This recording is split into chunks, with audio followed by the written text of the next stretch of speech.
또 나이 먹어갖고 좋은 건 춤추는 거예요. 이게 나이 먹어갖고 춤처럼 좋은 게 없다는 거예요. 가장 자연스러운 운동 중에 하나가 춤이라는 거예요. 그래서 요새 노인복지관에서 춤 프로그램이 참 많잖아요. 가서 춤만 추세요. 또 눈이 맞아갖고 막 뭐 결혼을 하느니 마느니.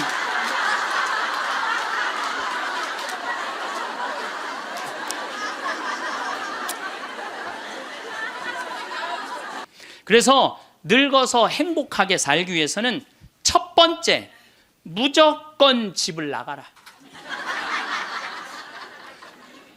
나이 먹어서 외롭지 않게 사는 방법은 일단 해만 뜨면 집을 나가야 돼요. 그리고 70, 80 넘어가고 집에 있는 게 아니에요. 일단 나가주는 게 예의라니까. 그냥 70, 80 넘어가고 이거 그냥 하루 종일 그리고 앉아 있으면요, 며느리들 힘들어요.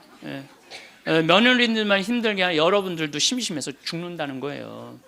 혼자 있는 고독이라는 게 참 무서워요. 우리나라 독거노인 숫자가 125만 명이나 돼요. 어떤 모양으로든 함께하는 방법을 찾아야 돼요. 가끔 1박 2일씩 사라져 주는 것도 예의야. 그래서 우리 생태마을에 오는 것도 예의예요, 예의. 저는 우리 생태마을에 봄만 되면은 할머니 4분, 5분이요 어울려서 생태마을에 오셔서 월요일부터 금요일까지 쉬고 가요. 월요일부터 금요일까지 쉬어봤자 13만 원밖에 안 돼요.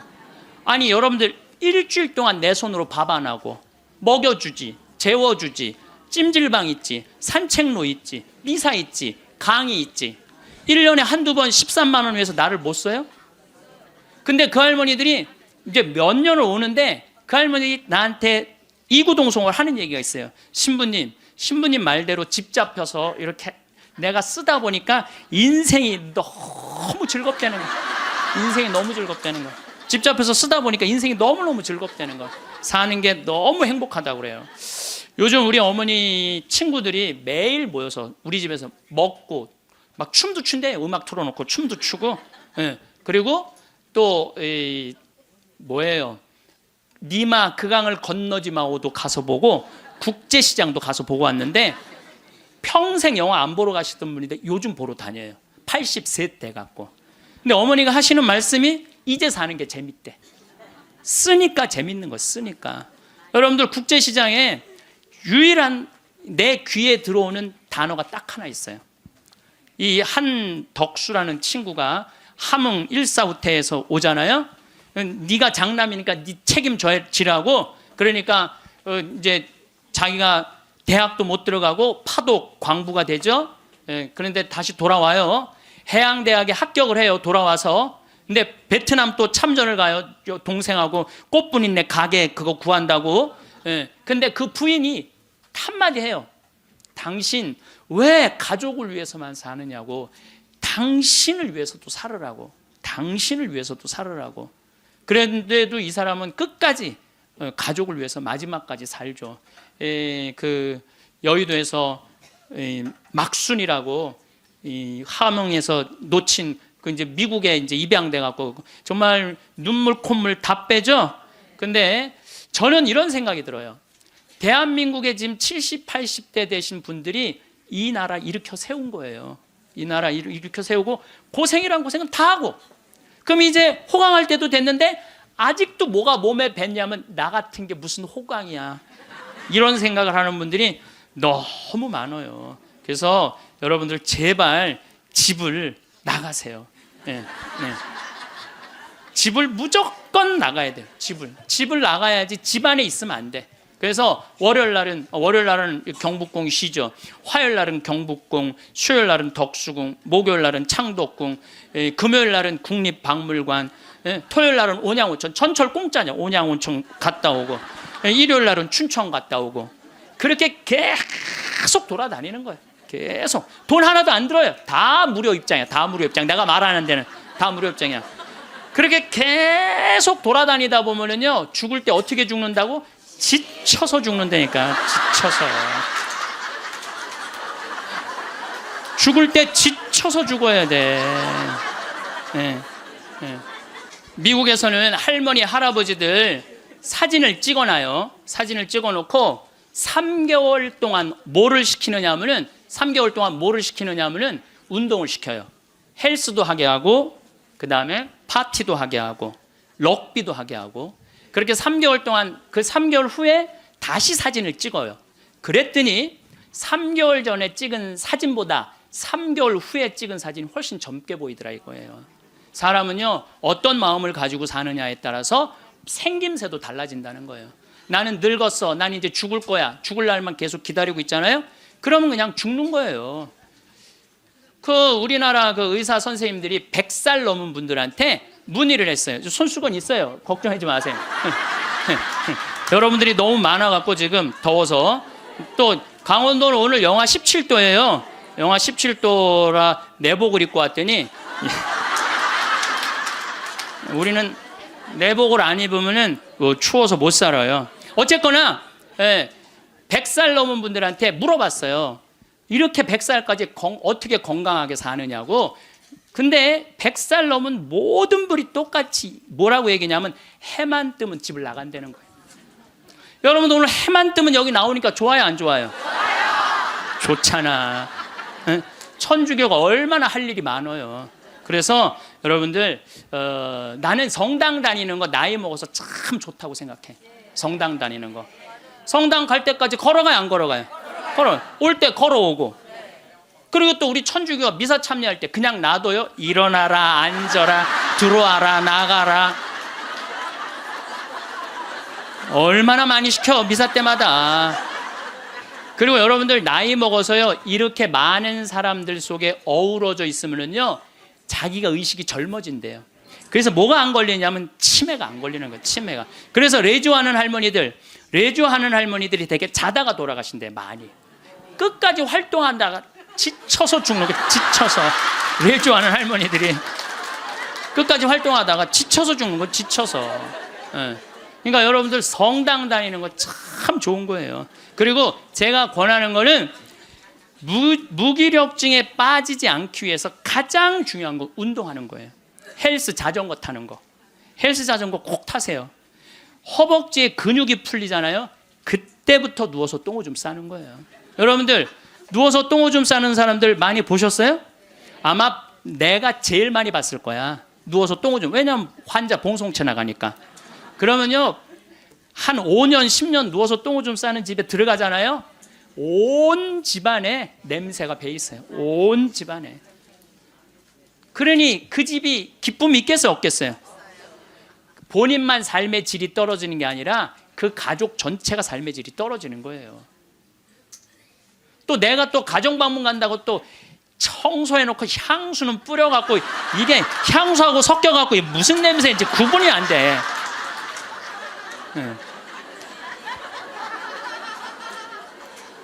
여러분들 나이 먹어갖고 미국은요 제가 이거 여러 번 봤어요.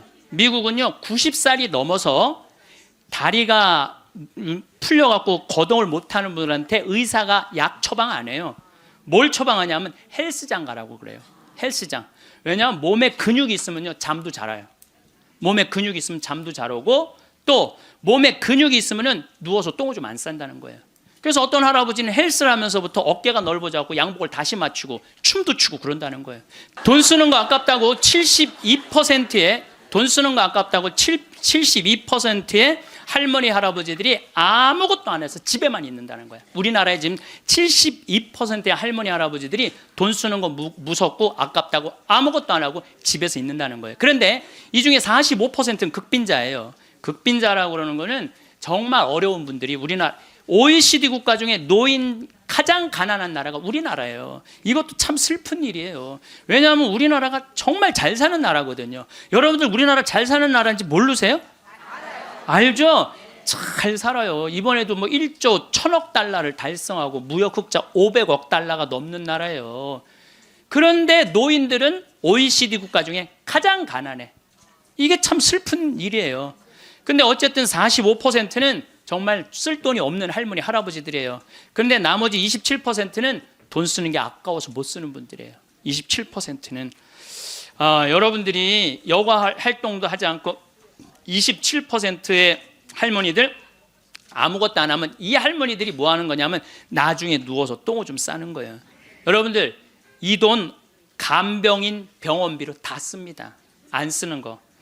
한국인이 평생 살면서 남성이 의료비로 얼마를 쓰냐면 7,400만 원을 쓴대요. 여성이 몇 퍼센트를 쓰냐면 8,700만 원을 쓴대. 여성이. 그러니까 여자들이 남자보다 1,300만 원을 더 쓰는 거예요. 그런데 왜 더 쓰느냐 하면은 오래 살아서 더 쓰는 거예요. 아, 똑똑하시네. 오래 살아서 더 쓰는 거예요. 그런데 4,300만 원, 65세 이상이 8,700만 원 중에 4,300만 원을 65세 이상 쓴다는 거예요. 그러니까 늙어서 병원비를 다 쓰는 거야. 늙어서 병원비를 다 쓰는 거야. 이 돈, 내가 보기엔 이 돈 4,300만 원 가지고 수영장 다니고 헬스장 다니고 놀러 다니는 대로 쓰고, 그런 분들 돌아가실 때 그냥 지쳐서 죽는 거예요. 그런 분들이. 제 생각에는 여러분들 운동 헬스장 요즘 7만 원 내지 8만 원 해요. 그럼 그 헬스장만 다녀도요 50년 다닐 수 있어요. 50년. 병원비 다른 거 말고 여러분들이 쓰는 병원비를 가지고만 해도 50년 헬스장 다닐 수 있어요. 자, 이제 헬스장 얘기를 좀 할게요. 제가 왜 헬스장을 굉장히 중요하게 여기느냐 하면은 나이를 먹어서는요 근력 운동을 해야 돼요. 40살이 넘어서부터 몸에서 1%씩 근육이 빠져나가요. 1%씩 근육이 빠져나가면은 80살 되면 거의 다 빠져나가는 거예요. 그럼 뭐만 남아? 뼈만 남는 거예요. 뼈만 남으면 그 다음 뭐 하는 거야? 눕는 거예요.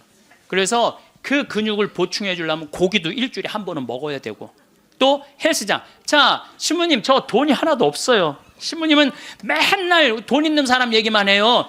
여러분들 우리 평창은요, 평창 종합운동장에 건강증진센터가 있는데, 헬스장에 있는데 무료예요. 무료. 이게 우리 평창만 무료가 아니라 여러분들 주위에 무료 헬스장 널려 있어요. 그러면은 아침에 나가갖고 헬스장 가면은요 젊은 사람도 구경할 수 있고, 내 몸에 맞게만 하면은요 1시간, 2시간 얼마든지 시간 보낼 수 있어요. 그 옆에 목욕탕 딸려 있으면 목욕탕. 그리고 저녁에 집에 들어오면은요 자지 말라고 그래도 쓰러져서 자요.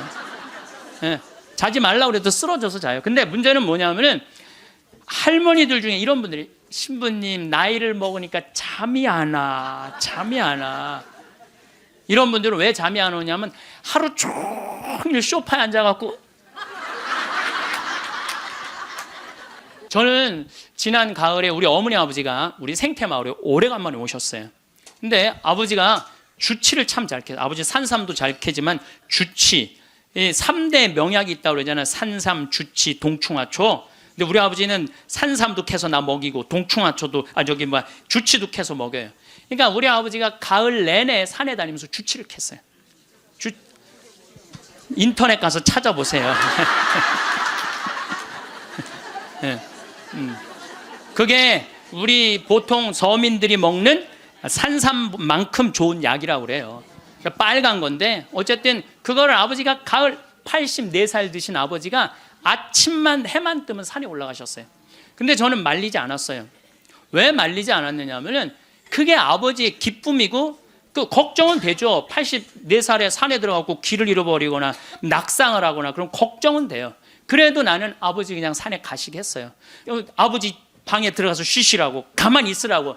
그게 노인한테 못할 짓인 거예요. 그래서 산에 가고 얼마나 신나게 주치를 캐오고 더덕도, 이게 산에 이제 주치를 캐갖고 오면은 그게 자랑스러우신 거야. 그래갖고 큰 걸 캐오시면 내 손을 꼭 잡고 당신 방에 데리고 들어가세요. 큰 거 보여주려고. 이게 신부님 이게 한 50년 된 거라고. 그럼 나는 다른 거 하나, 이야 우리 아버지 최고다. 우리 아버지 최고다. 역시 우리 아버지가 최고로 멋있는 분이다. 그 아버지 너무너무 신나게 가을 내내 산에 다니면서 주치를 캐셨어요. 어머니는 또 그거 다려갖고, 내가 강의 이제 지난 대림절에 하루도 안 쉬고 강의 다니잖아요. 그럼 밤 12시까지 기다리고 있는 거예요. 그거 먹인다고. 그걸 먹인다고. 아버지는 산에 가서 참 죽을 둥 살둥 주치 캐러 다니고, 어머니는 또 밤 12시까지 그걸 다려놓고 아들 강의 끝나면 먹이려고. 근데 저는 한편으로는 늙은 분들을 너무 고생시키는 거 아닌가 이런 생각이 드는 반면, 아니다. 저러다가 차라리 지쳐서 돌아가시는 게 낫다. 그래서 내가 어머니 아버지한테 올 봄에는 아까 명동에 와서 그 신발을 이렇게 신발 가게 보면서 내년엔 올 봄에는 신발을 좀 더 가벼운 걸 사드려야 되겠다. 산에 더 다니시게. 여기 어느 외로운 노인의 글이 하나 있는데 참 모든 인생이 다 들어있어서 제가 여러분들한테 한번 읽어드릴게요. 3년 전 마누라가 세상을 떠난 뒤 나는 외로움을 견디다 못해 함께 살자는 아들의 청을 받아들였다. 여러분들 지금 할머니 할아버지들 집에서 할머니 할아버지들 보면 많이 싸우죠. 많이 싸우죠. 그게 얼마나 큰 행복인지 몰라요. 싸우는 것도 행복이에요. 싸울 남편도 없잖아요. 그럼요 그거 얼마나 외로운데요. 외로울 수밖에 없어요. 나는 내가 강의 때 핸드폰 울려도 한 번도 신경질을 부린 적이 없어. 내가 나는 아늑하고 편안한 아들네 집에서 학교 간 손자들과 직장에 나간 아들과 며느리가 돌아오는 저녁 때를 기다렸다. 그러니까 자식 집에 들어가서 살아도요 혼자인 거예요. 혼자인 거예요. 아이들이 있어 집안 분위기가 활기찰 것이라고 기대했지만 손자 녀석들은 학교에서 돌아오자마자 늘 숙제하느라고 바빴다.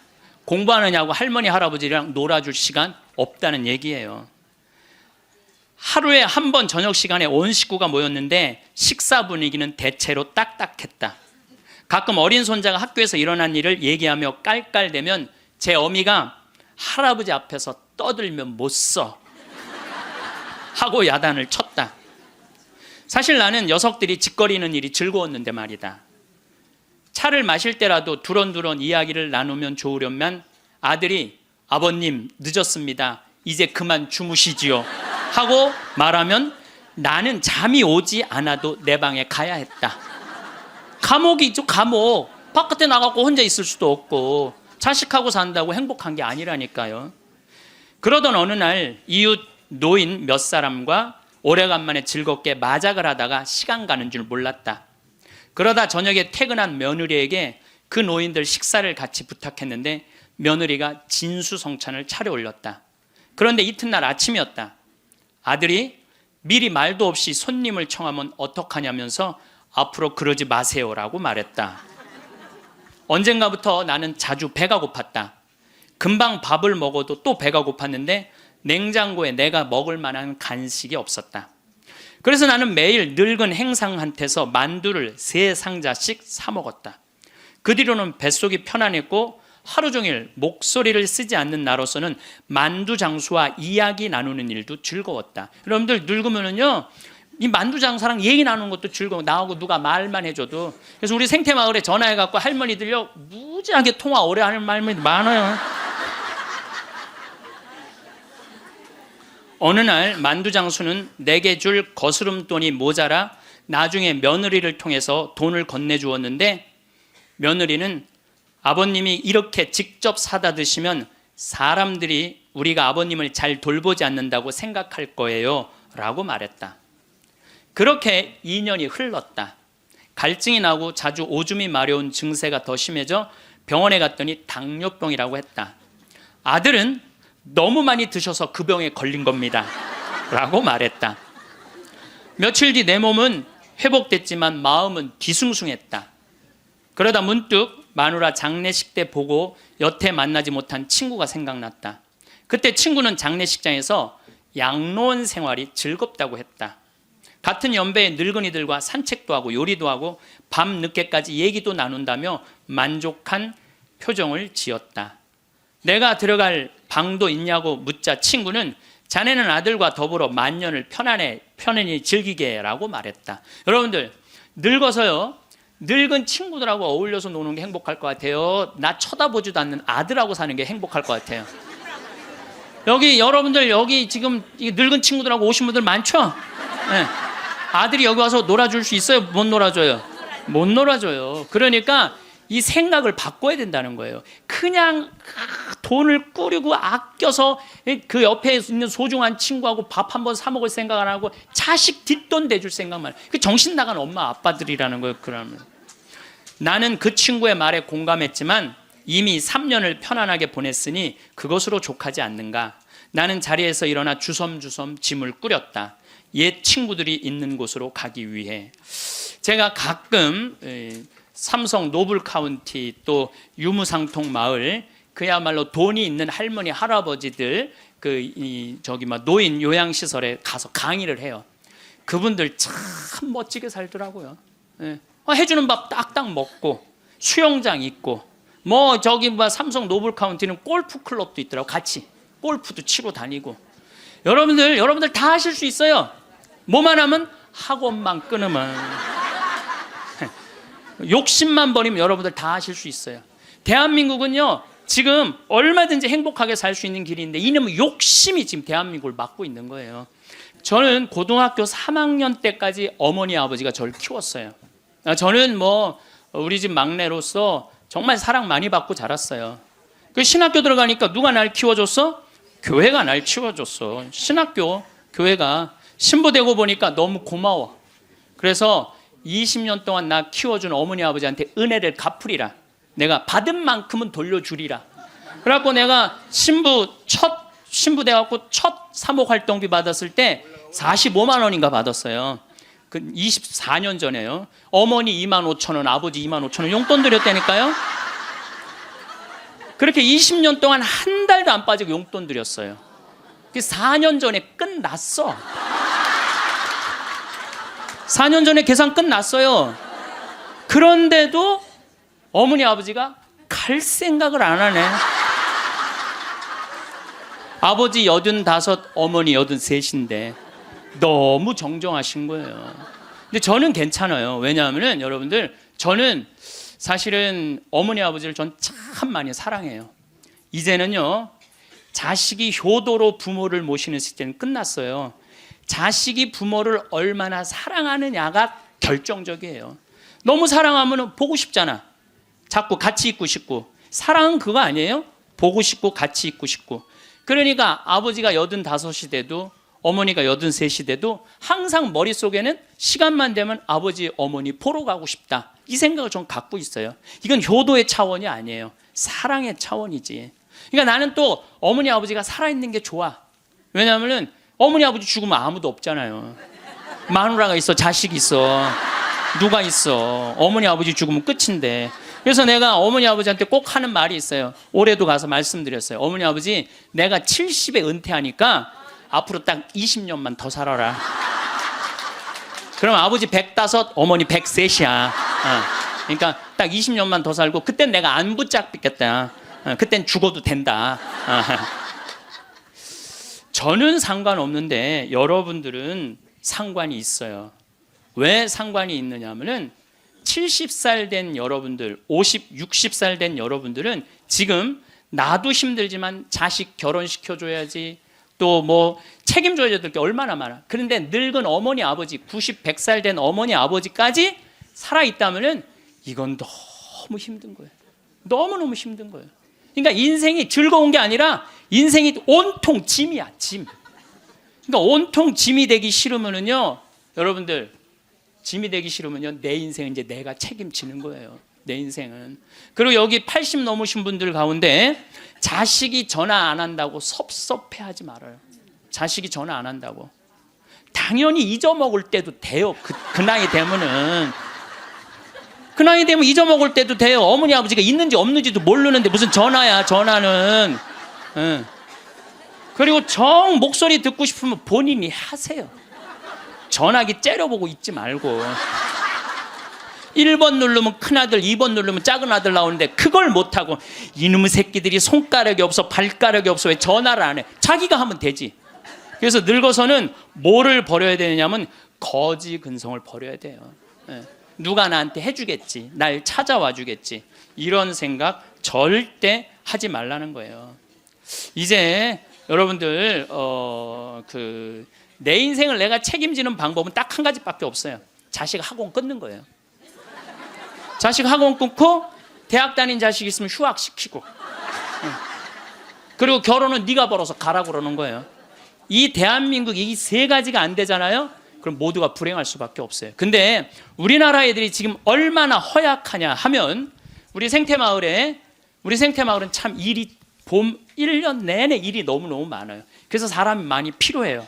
사람이 많이 필요해갖고 내가 고등학교 졸업생들 많이 뽑았어요. 근데 10명 중에 9명은 가요. 일주일도 일을 못하고. 10명 중에 9명이 왜 일주일도 못하고 가는 줄 알아요? 초등학교, 중고등학교 24시간 책상에만 앉아 있었던 애들이야. 책상에만. 그러니까 끈질기게 노동을 하는 걸 배워본 적이 없어. 여러분들 유럽 아이들, 미국 아이들은요, 이 스포츠를 너무너무 중요하게 여겨요. 그래서 토요일 날 일요일만 되면은 엄마 아빠들이 애들 운동하는 거 계속 지켜봐요. 그래서 내가 이번에도 그 미국 쪽에 이 워싱턴 쪽에 강의를 갔는데 그러더라고요. 여기 우리 사회는요, 운동을 못하면 사람 대접을 못 받는다는 거예요. 자기 아들 지금 럭비를 시킨대. 우리나라 럭비를 시키는데 초등학교 6학년 애야. 너무너무 럭비를 잘한다는 거예요. 그러니까 그 럭비 데리고 다니는 게 일이야. 그러니까 걔네들은 기본 끈기가 있는 거야. 운동을 하니까. 근데 우리나라 애들은 운동이 어디 있어? 국어, 영어, 수학 외우느냐고 그냥 대학교 때까지 책상에 앉아 있는 거야. 이런 애들이 생태마을에 와서 아침 9시부터 저녁 6시까지 일을 해봐요. 못 견뎌요. 뭐 하루 만에 가는 놈, 이틀 만에 가는 놈, 일주일 만에 가는 놈. 제가 그 돌아가는 아이들을 보면서 이거 큰일 났구나. 대한민국 이거 큰일 났구나. 전부 머리 쓰는 일만, 그것만 일이라고 생각하고 노동을 귀하게 여기자. 여러분들 노동을 귀하게 여기지 않으면요, 그 사회는요 끝나는 수밖에 없어요. 로마가 왜 망했어요? 자기 나라 지키는 용병 다 용병 갖다 써갖고 망한 거예요. 우리나라도 지금 외국인 노동자들 엄청나게 들어오잖아요. 그러니까 중소기업에 가보면 전부 사람이 없다고 난리야. 그런데 국가에 보면은 지금 애들 캥거루족이 100만 명에 취직 못하는 애들 200~300만 명이 넘게 집에서 그냥 노는 거야. 아무 일도 안 하고 엄마 돈 빼먹는 거죠. 엄마 아빠 등골 빼먹는 거예요. 그거는 엄마 아빠의 등골만 빼먹는 게 아니라 80, 90까지 살 엄마 아빠 등골까지 다 빼먹는 거예요. 이게 여러분들 보통 심각한 문제가 아니에요. 대한민국 지금 심각해요. 자식들한테 돈 다 뺏긴 노인들 쓸 돈이 없어서 집 안에만 그냥 박혀 있는 거예요. 공원에 나가 이렇게 장기 바둑 두는데 기웃거리다가 집에 들어오는 할머니들 참 많아요. 근데 이게 다 여러분들 욕심 때문에 그래요. 욕심 때문에 애들을 망치는 거예요. 여러분들 지금 이 초등학교 학생들이 오늘 굉장히 많이 왔는데 이거 굉장히 막 아주 이게 획기적인 일이 지금 벌어졌어요. 지금 초등학생들이 쟤네들이요 선행학습을 학원에 가서 한 번 하고 집에서 숙제하고 그리고 학교 가면은요 선생님이 가르치는 게 재미가 하나도 없대요. 세 번째 공부하니까 그러니까 선생님이 존경스럽지가 않은 거야. 그래서 쟤네들이 학교 다니는 게 재미가 하나도 없는 거예요. 여러분들 학교 다니는 게 재미가 없는 애들이 나중에 어떻게 될 것 같아요? 컴퓨터 게임에 빠지는 거예요. 근데 그게 선행학습이 누구 때문에 벌어지는 거냐? 대한민국의 부모들 때문에 그래요. 내만 1등 시키고 싶은 이 욕심, 이게 대한민국을 병들게 하고 아이들 병들게 하고 그것만에 거기에 학원비 들어가는 건 내 노년의 이 연금을 다 쏟아붓는 거야. 대한민국이 건강해지려면요 제가 농담으로 하는 얘기가 아니에요. 학원 끊고 대학 휴학시키고 지금 저기 집에서 노는 놈들 전부 공장에 취직시켜갖고 일시켜야 돼요. 그래야지 대한민국이 건강하게 살아가요. 여러분들도 살 끼고 자식들도 살 길이 그거예요. 예전에는 40살, 50살까지 살 때는 치매가 뭔지 노년의 외로움이 뭔지도 모르고 살았어요. 그런데 이제는 70, 80, 100, 110살까지 살면서 점점 사는 게 재미가 없어져요. 그래서 나이가 들면은 뭐가 드느냐면 무기력증이 든다고 말씀을 드렸어요. 여러분들 사는 게 재미가 하나도 없고 무기력증에 빠지면 그 다음에 오는 건 우울증이에요. 이제 병으로 발전해요. 그래서 우리나라 그 할머니들 65세 이상 할머니들 그 우울증을 조사해 보면은 부부가 같이 노년에 살면 우울증이 21% 온대요. 그리고 자식하고 살면 27%가 온대요. 그러니까 여러분들 늙어서 자식들하고 살면은 행복할 것 같죠? 행복하지 않아요. 그러니까 여러분들 나는 늙어서 자식한테 효도받고 산다? 아니에요. 나이를 70, 80, 90 넘어가면서 자식하고 살면은요 서름 받고 섭섭하고 또 내 마음 몰라주고 내가 저를 어떻게 키웠는데 나를 이렇게 무시해? 자기 오래 사는 줄 모르고 섭섭한 것만 생각해요. 자기 오래 사는 줄 모르고 섭섭한 것만 생각해요. 그러니까 자식하고 살면은 우울증에 더 많이 걸리는 거예요. 그러니까 여기 계신 여러분들은 늙어서 자식하고 한 집에서 산다는 생각은 아예 머릿속에서 빼버려야 돼요. 빼버려야 돼. 또 문제는 혼자 살면은요 이 우울증은 41%로 늘어나요. 혼자 살면. 누가 뭐라 그래도 늙어서는 부부가 같이 사는 게 제일 좋아요. 누가 뭐라 그래도. 그러니까 여러분들 지금 여기 60, 70 되신 분들, 50 되신 분들도 마찬가지예요. 내가 지금 자식 걱정하고 뭐 며느리 걱정하고 손자 걱정하고 손녀 걱정할 때가 아니라니까요. 네. 남편 걱정하고 아내 걱정해야지 자식들 걱정할 일이 아니에요. 여러분들 이번에 니마 그 강을 건너지 마오. 그거 보셨어요? 네, 보셨죠? 저는 그 니마 그 강을 건너지 마오를 우리 직원들하고 보면서 저는 참 많이 울더라고요. 많이 울었죠, 여러분들도. 근데 난 그 우는 게 이해가 안 가. 왜 울어? 여러분들 할아버지 98, 조병만 할아버지, 할머니 89, 강계열 할머니. 여러분들 89, 89살에 눈 오면 눈싸움하고 놀고 그렇잖아요. 낙엽 떨어지면 낙엽 가지고 놀고 꽃 피면 꽃 꽂아서 머리에 꺾어주고 냉이 씻을 때 물에 물장구 치고 놀고. 여러분들 89살, 98살에 그렇게 산다는 건요 늘 내가 강의 때 말하는 대로 사는 분이에요. 얼마나 행복해요. 저는 그 두 분의 이렇게 사는 모습을 보면서 참 보기 좋더라고요. 저렇게 마지막에 아름답고 경치 좋은 데서 자식들하고 안 살고 그 부부가 같이 그렇게 한복 꼭 같은 색깔 입고 얼마나 좋아요. 100살까지 그렇게만 살 수 있다면 여러분들 그건 대복을 탄 거예요. 저는요 중간에 무슨 장면이 나오느냐 하면은 이 할머니 생일날 자식들이 와서 밥을 먹다가 싸워요. 싸우는 거 보셨죠? 네. 뭐 네가 한번 아버지 아팠을 때 병원에 모시고 갔냐, 전화라도 한번 했냐. 그 싸우는 걸 보면서 많은 사람들은 가슴 아프게 생각을 하는데 전 전혀 그렇게 생각. 이건 여러분들 모두의 일이에요. 앞으로 대한민국의 모든 집에서 일어날 일이에요. 그리고 나는 그 자식들 100번 이해가 돼요. 100번 그 자식들 이해가 돼요. 여러분들 생각을 해보세요. 98이면 아들이 68살이야.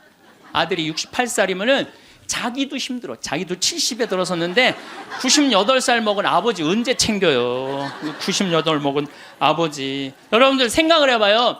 예, 여러분들 딸이 하나 있는데 40살까지 시집도 안 가고 80 다 된 내 옆에 붙어 살아. 그럼 그 딸 이뻐요, 미워요? 그리고 그냥 돈이라도 벌어오면 좋은데 돈도 안 벌어와. 돈도 안 벌어오고 계속. 그리고 이런 우리나라 캥거루족이 몇 명이냐면은 100만 명이래요. 그러니까 어머니가 70, 80이 다 됐는데도 그 어머니 등골에 붙어서 빼먹는 거야. 자기는 돈도 안 벌고. 여러분들 그런 딸들이 자기가 독립하지 않고 계속 부모 힘들게 하면 그 딸 밉잖아요. 그럼 입장을 바꿔놓고 생각해보자 이거야. 내 나이가 60이 됐는데 아버지가 100살 되도록 안 죽고 계속 내 등에 붙어 살면은 60 먹은 자식은 힘들 것 같아요? 안 힘들 것 같아요? 똑같은 입장이에요. 계산상 안 맞는다는 계산상. 자식을 20년 키웠으면 20년만 얻어 먹어야지. 근데 이제는 20년 키우고 40년, 50년, 60년 얻어 먹는다니까요. 지금 50살 되신 분들은 110살까지 산다고 말씀드렸죠? 그러면은 지금 50살 된 분들 110살까지 살면은요, 60살서부터 자식 기대고 산다면은요, 몇 년 얻어먹는 거야? 50년 얻어먹는 거야, 50년. 지금 40살들은요, 120살까지 사는 거야. 그럼 60살서부터 자식 기대서 얻어먹고 산다면은요, 60년을 얻어먹는 거야. 20년 기껏 키우고 난 다음에. 60년 얻어먹는 게 말이 돼요? 그러니까 이제는 자식하고 산다는 거는 자식이 늙어서 나를 책임진다는 건 상상도 하지 말라는 거예요. 누가 책임져야 돼? 내 인생은? 내가 책임지는 수밖에 없어요. 여러분들 누워서 똥오줌 싸는 아버지를 모시면서 어떤 분이 일기를 썼어요. 극히 일부만 제가 옮겨놓을게요. 이 참 내용이 참 가슴이 참 짠해요. 이 더 기가 막힌 내용도 있는데 내가 이 방송이라 정말로 정말 우리들이 들을 만한 객관적인 내용만 쓴 거예요. 어제는 불효를 했다. 기저귀 찬 채로 거실로 나가려는 아버지와 어머니의 실랑이가 벌어지고 급기야는 누워서 발길질하는 아버지의 폭력으로부터 어머니가 먼저 돌아가실 지경에 이르렀다. 여러분들 마지막에 똥오줌 싸고 이런 분들 치매에 걸린 분들은요 막 뱀이 막 기어간대요. 천장에 뱀이 기어가고 천장이 막 무너지는 것 같고 극도의 공포에 사로잡힌대요. 그러니까 치매 걸리는 게 진짜 똥오줌 싸는 것보다 더 무서운 게 뭐예요? 치매 걸리는 거예요. 근데 진짜 무서운 건 치매에 걸려갖고 똥오줌 싸는 거예요. 치매에 걸려갖고. 그리고 집 나가갖고 치매 걸리는 부모님 잃어버리면은 자식들이 또 얼마나 애가 타요. 그리고 막 집기 다 망가뜨려 놓고. 참 이런 못할 짓을 이게 이유가 딱 한 가지라니까요. 안 죽어서 생기는 일이에요. 안 죽어서. 자, 여기 그러니까 이 할아버지가 이제 할머니를 막 때렸나 봐요. 밤이면 더욱 기승을 부리는 망령. 이미 아버지의 영혼의 절반은 잡기에게 농락당하는 처지에 이른 것이니 이 집안을 어찌할꼬. 부처님께 3배 후, 불교 신자예요. 부처님께 3배 후 죽비를 들어 아버지 양쪽 발바닥을 호되게 내리쳤다. 여러분들 늙으면 자식이 부모 때린다는 얘기 많이 들었죠? 때릴 수밖에 없대요. 때릴 수밖에 없대요. 때려야지 컨트롤이 되니까. 하늘은 어찌 나를 이토록 침통하게 만드는 것일까? 아버지가 돌아가셨다. 염을 할 때 무릎 꿇고 용서를 빌었다. 잘못했습니다. 용서해 주세요. 용서해 주세요. 수도 없이 눈물로 용서를 빌었다. 그러니까 제 생각에는 자식들한테 이런 고통 주기 싫으면은 자기 인생은 누가 책임지는 거야? 자기가 책임져야 돼. 나이 들어 자식에게 의존하려는 마음 자체를 없애야 돼요. 끝까지 내 힘으로 화장실 가고 돌아다닐 수 있을 때까지 돌아다니라는 거예요. 내가 살고 있는 집 이름이 성 필립보 생태마을이에요. 근데 이 필립보 생태마을은 내가 신학생 때부터 본당 신부님을 모시고 보좌 신부 때도 모셨던 김창림 필립보 신부님이 저서 저한테 주신 거예요, 선물로. 그러니까 그 아름다운 장소에 너무 아름답게 저서 주셨잖아요.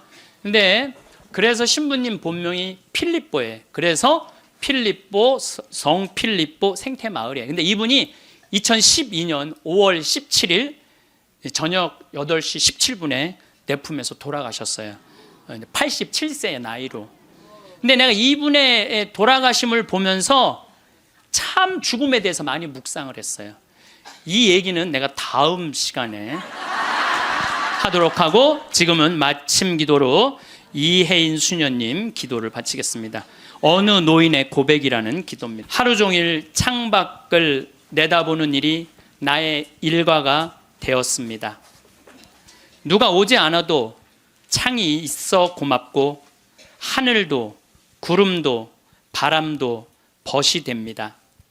내 지나온 날들을 빨래처럼 꼭 짜서 햇살에 널어두고 봅니다. 바람 속에 펄럭이는 휘노애락이 어느새 노을빛으로 물들어 있네요. 이왕이면 외로움도 눈부시도록 가끔은 음악을 듣습니다.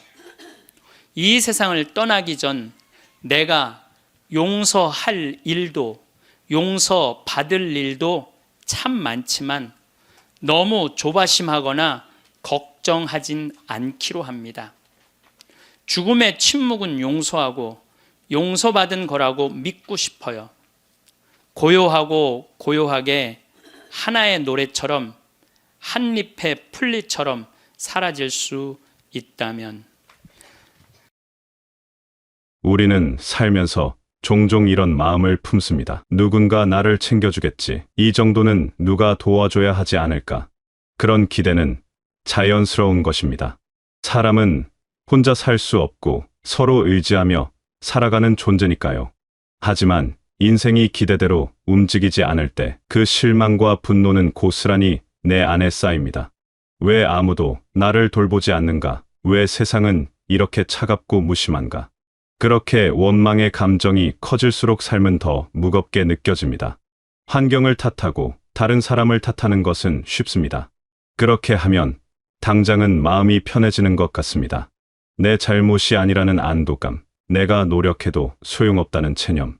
하지만 그 순간 우리는 스스로를 무력한 존재로 만듭니다. 남 탓을 하는 순간 나는 내 삶의 주인이 아니라 희생자가 됩니다. 환경 탓을 하는 순간 나는 변화를 만들어낼 수 없는 사람이 됩니다. 그렇게 삶은 점점 내 손에서 멀어져 갑니다. 하지만 한 가지 분명한 진실이 있습니다. 내 인생은 결국 내가 책임져야 한다는 것입니다. 이 말이 냉정하게 들릴 수도 있습니다. 하지만 이것은 냉정함이 아니라 자유의 시작입니다. 누군가에게 내 삶을 의지하는 순간 나는 그 사람의 선택과 판단에 따라 흔들리게 됩니다. 그 사람이 나를 챙겨주지 않으면 서운하고 그 사람이 떠나면 무너집니다. 반대로 내 인생을 내가 책임진다는 자세를 가지면 비로소 나는 내 삶의 주인이 됩니다. 이 단순하지만 강력한 태도가 삶의 모든 것을 바꿉니다. 책임진다는 것은 모든 것을 혼자 해내야 한다는 뜻이 아닙니다. 도움을 청하지 말라는 뜻도 아닙니다. 책임진다는 것은 내 삶의 방향을 내가 정한다는 것입니다. 무엇을 선택할지, 어떻게 반응할지, 어디로 갈지를 남이 아닌 내가 결정한다는 것입니다. 남들이 뭐라고 하든, 세상이 어떻게 돌아가든 최종 결정권은 내게 있다는 것을 인정하는 것입니다. 많은 분들이 시간이 지나면서 누군가를 의지하고 싶은 마음이 더 커진다고 말합니다. 몸이 예전 같지 않고 기력이 떨어지고 혼자 감당하기 버거운 일들이 늘어나니까요. 그래서 자연스럽게 누군가에게 기대고 싶어집니다. 가족이든 친구든 시스템이든. 하지만 의존이 깊어질수록 삶은 더 무겁고 불안해집니다. 상대방의 반응 하나하나에 마음이 흔들리고 상대방이 내 기대에 부응하지 않으면 상처받습니다. 의존은 편안함을 주는 것 같지만 실은 나를 더 약하게 만듭니다. 의존적인 마음을 내려놓는 것이 주체적인 삶의 출발점입니다. 이것은 냉정하게 혼자 살아가라는 뜻이 아닙니다. 관계를 끊으라는 뜻도 아닙니다. 다만 내 삶의 중심을 남이 아닌 나에게 두라는 것입니다. 내가 행복하기 위해 누군가가 꼭 무엇을 해줘야 한다고 생각하면 나는 평생 그 누군가를 기다리며 살게 됩니다. 하지만 내가 먼저 나를 행복하게 만들 수 있다고 믿으면 삶은 완전히 달라집니다. 진짜 주체적인 삶은 거창한 결단에서 시작되지 않습니다. 작은 선택을 내가 직접 하는 것에서 시작됩니다. 오늘 무엇을 먹을지, 어디를 갈지, 어떤 옷을 입을지, 이런 사소한 결정들이 모여서 나는 내 삶을 스스로 꾸려가는 사람이 됩니다. 경제적인 문제도 마찬가지입니다. 돈을 어떻게 쓸지, 어디에 투자할지, 어떻게 관리할지를 남에게 맡기지 않고 스스로 결정하는 것. 정서적인 문제도 그렇습니다. 외로움을 누군가가 채워주기를 기다리는 대신 스스로 즐거움을 찾고 의의를 만들어가는 것. 건강 문제 역시 마찬가지입니다. 누군가 나를 돌봐주기를 바라는 대신 내가 내 몸을 직접 챙기는 것. 이런 태도들이 모여서 비로소 주체적인 삶이 완성됩니다. 이런 작은 선택들이 쌓이면 놀라운 일이 벌어집니다. 자신감이 생깁니다. 내가 내 삶을 컨트롤하고 있다는 느낌, 내가 방향을 정하고 있다는 느낌이 자존감을 높입니다. 남의 눈치를 보지 않게 됩니다. 남들이 뭐라고 하든 내 선택에 확신이 있으니까요. 불안이 줄어듭니다. 내가 무엇을 하고 있는지 알고 내가 어디로 가고 있는지 알면 불안은 저절로 사라집니다. 그리고 이 주체적인 삶의 힘은 특히 지금 같은 시기에 더 빛을 발합니다. 왜냐하면 아무리 주변에 사람이 많아도 결국 아무도 내 몸을 대신 지켜주지 못하기 때문입니다. 이것은 슬픈 이야기가 아닙니다. 그냥 현실입니다. 자녀도, 배우자도, 사회 시스템도 완벽한 안전망이 되어주지 못합니다. 그들은 각자의 삶이 있고 각자의 한계가 있습니다. 물론 그들은 나를 사랑하고 걱정합니다. 하지만 그들이 나를 대신해서 건강을 지켜줄 수는 없습니다. 내가 아프면 안타까워하지만 그 고통은 온전히 내 것입니다. 내가 움직이지 못하면 도와주지만 그들이 나를 대신해서 살아줄 수는 없습니다. 병원에 가면 의사가 처방을 내려주지만 약을 먹는 것은 내가 해야 합니다. 물리치료사가 운동법을 알려주지만 실제로 몸을 움직이는 것은 내가 해야 합니다. 아무리 좋은 의료 시스템이 있어도 결국 내 몸을 지키는 주체는 나 자신입니다. 이 사실을 인정하는 것이 두렵게 느껴질 수도 있습니다. 하지만 동시에 이것은 엄청난 힘입니다. 내 몸이 내 손에 달려 있다는 것은 내가 노력하면 바꿀 수 있다는 뜻이기도 하니까요. 많은 분들이 미래를 준비할 때 경제적인 부분에만 집중합니다. 얼마를 모아야 하나, 어디에 투자해야 하나, 연금은 충분한가? 물론 이것도 중요합니다. 하지만 정작 가장 중요한 준비를 놓치는 경우가 많습니다.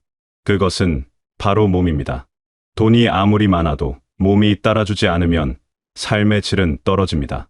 스스로 걷지 못하고, 스스로 일어서지 못하고, 스스로 움직이지 못하면 그 삶은 자유롭지 못합니다. 많은 분들이 이 사실을 뒤늦게 깨닫습니다. 몸이 무너지고 나서야, 내가 진짜 준비했어야 할 것은 돈이 아니라 몸이었구나 하고 후회합니다. 주체적인 삶의 완성은 결국 내 몸을 내가 지키는 능력에서 옵니다. 내가 내 몸을 컨트롤할 수 있을 때 나는 진정으로 자유롭습니다. 누군가의 도움 없이도 화장실에 갈 수 있고 계단을 오를 수 있고 밖에 나가 걸을 수 있습니다. 이것이 얼마나 큰 자유인지 몸이 건강할 때는 모릅니다. 하지만 이 자유를 잃어본 사람은 압니다. 스스로 움직일 수 있다는 것이 얼마나 소중한지를요. 그렇다면 어떻게 내 몸을 지킬 수 있을까요? 답은 명확합니다. 근육입니다. 근육은 돈보다 강한 자산입니다. 돈은 쓰면 없어지지만 근육은 쓸수록 늘어납니다. 돈은 누군가에게 빼앗길 수 있지만 근육은 오직 내 것입니다. 근육은 스스로 지킬 수 있는 내 몸의 보험입니다. 근육이 있으면 넘어지지 않습니다. 다리에 힘이 있으면 중심을 잡을 수 있고 균형을 유지할 수 있습니다. 설령 넘어진다 해도 다시 일어설 힘이 있습니다. 많은 분들이 낙상을 두려워합니다. 한 번 넘어지면 뼈가 부러지고 그 이후로 몸이 급격히 약해진다는 것을 알기 때문입니다. 하지만 근육이 탄탄하면 그 두려움이 줄어듭니다. 몸이 나를 지켜주니까요. 넘어질 때 근육이 충격을 흡수해주고 일어설 때 근육이 나를 다시 세워줍니다. 근육이 있으면 통증도 줄어듭니다. 허리 통증, 무릎 통증, 어깨 통증, 이런 것들이 단순히 나이 때문만은 아닙니다. 근육이 약해져서 관절에 부담이 가기 때문입니다. 근육이 제대로 일을 하면 관절은 편안합니다. 허리를 잡아주는 근육이 있으면 허리가 아프지 않습니다. 무릎을 받쳐주는 근육이 있으면 무릎이 시리지 않습니다. 통증이 줄어들면 삶의 질이 완전히 달라집니다. 아프지 않으니 기분이 좋아지고 기분이 좋아지니 더 많이 움직이고 싶어집니다. 이런 선순환이 시작됩니다. 근육이 있으면 만성질환도 관리가 됩니다. 당뇨, 고혈압, 고지혈증, 이런 질환들은 약만으로 해결되지 않습니다. 몸이 움직여야 합니다. 근육이 움직이면 혈당이 조절되고 혈압이 안정되고 대사가 활발해집니다. 근육은 그 자체로 치료제입니다. 근육량이 많을수록 몸의 대사율이 높아지고 대사율이 높을수록 건강은 좋아집니다. 근육이 있으면 우울감도 줄어듭니다. 몸이 건강하면 마음도 건강합니다. 운동을 하고 나면 기분이 좋아지는 이유는 단순히 기분 탓이 아닙니다. 몸이 움직이면 뇌에서 좋은 호르몬이 나옵니다. 근육을 쓰면 내 몸이 살아있다는 느낌을 받습니다. 이것이 삶의 의욕으로 이어집니다. 무기력함이 사라지고 생명력이 돌아옵니다. 하지만 많은 분들이 걷기만 하면 충분하다고 생각합니다. 걷기는 좋은 운동입니다. 심장에도 좋고 혈액순환에도 좋습니다. 하지만 걷기만으로는 부족합니다. 걷기는 근육을 유지하는 데는 도움이 되지만 근육을 늘리지는 못합니다. 근육을 늘리려면 몸을 쓰는 훈련이 필요합니다. 무게를 들어 올리고 몸을 일으키고 힘을 주는 동작들이 필요합니다. 이것이 근력 운동입니다. 근력 운동이라고 하면 많은 분들이 겁을 냅니다. 어렵고 힘들고 다칠 것 같다고 생각합니다. 하지만 근력 운동은 생각보다 간단합니다. 헬스장에 가지 않아도 됩니다. 집에서 의자를 잡고 스쿼트를 몇 번 하는 것, 벽을 짚고 팔굽혀펴기를 하는 것, 계단을 천천히 오르내리는 것. 이런 작은 동작들이 모두 근력 운동입니다. 중요한 것은 몸에 자극을 주는 것입니다. 근육에게 일을 시키는 것입니다. 의자에서 일어날 때 팔에 힘을 빌리지 않고 다리 힘만으로 일어나는 연습을 해보십시오. 처음에는 힘들지만 이것이 가장 좋은 하체 운동입니다. 화장실에서 양치할 때 한 발로 서 보십시오. 균형을 잡는 훈련이 됩니다. 집안일을 할 때 허리를 구부리지 말고 무릎을 굽혀서 하십시오. 이것도 훌륭한 스쿼트 운동입니다. 이렇게 일상 속에서 근육을 쓰는 습관을 들이면 그것이 곧 운동이 됩니다. 지금 시작하면 3개월 뒤에 몸이 달라집니다. 이것은 과장이 아닙니다. 근육은 놀라울 정도로 빠르게 반응합니다. 꾸준히 자극을 주면 근육은 자랍니다. 처음에는 의자에서 일어나는 것도 힘들었는데 한 달 후에는 훨씬 수월해집니다. 처음에는 계단 오르기가 숨찼는데 2달 후에는 한결 가뿐해집니다. 이런 작은 변화들이 쌓이면 3개월 후에는 완전히 다른 몸이 됩니다. 거울을 봤을 때 어깨가 더 펴져 있고 걸을 때 다리에 힘이 느껴지고 무엇보다 스스로 할 수 있는 일들이 늘어납니다. 그리고 이 변화는 단순히 몸의 변화에서 그치지 않습니다. 주체적인 삶의 자신감을 폭발적으로 끌어올립니다. 내가 내 몸을 바꿀 수 있다는 경험, 내가 노력하면 달라질 수 있다는 경험이 모든 것을 바꿉니다. 나는 무기력한 존재가 아닙니다. 나는 변화를 만들어낼 수 있는 사람입니다. 이 믿음이 생기면 삶의 다른 영역에서도 주체성이 살아납니다. 경제적인 결정도 더 당당해지고, 관계에서도 더 독립적이 되고, 감정도 더 잘 다스릴 수 있게 됩니다. 몸이 변하면 마음도 변합니다. 스스로 할 수 있는 일이 늘어나면 자존감이 올라갑니다. 남에게 의지하지 않아도 된다는 것, 내 힘으로 해낼 수 있다는 것을 확인하면 삶을 대하는 태도가 완전히 바뀝니다. 더 이상 두렵지 않습니다. 무엇이 닥쳐도 내가 감당할 수 있다는 확신이 생기니까요. 결국 주체적인 삶은 태도와 근육에서 완성됩니다. 내 인생을 남에게 맡기지 않는 태도, 그리고 내 몸을 지킬 수 있는 근육. 이 두 가지가 만나면 여러분은 어떤 상황에서도 흔들리지 않는 사람이 됩니다. 남이 나를 어떻게 대하든, 세상이 어떻게 변하든 나는 나를 지킬 수 있다는 확신. 이것이야말로 가장 큰 힘입니다. 주체적으로 선택하고 움직이는 사람은 어떤 상황에서도 품위 있게 삽니다. 품위는 외모나 학벌이나 재산에서 나오는 것이 아닙니다. 품위는 내가 내 삶을 책임지고 있다는 그 태도에서 나옵니다. 스스로 서 있고, 스스로 걷고, 스스로 선택하는 사람. 그 사람이야말로 가장 품위 있는 사람입니다. 남의 도움을 받더라도 당당하고, 혼자 있어도 외롭지 않고, 어떤 상황에서도 중심을 잃지 않는 사람. 그것이 진정한 품위입니다. 오늘 10분의 운동이 앞으로 10년을 바꿉니다. 오늘의 작은 결심이 내일의 큰 변화를 만듭니다. 너무 늦었다고 생각하지 마십시오. 근육은 몇 살이든 자랍니다.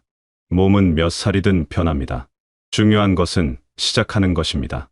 오늘 의자에서 일어나는 연습을 3번만 해보십시오.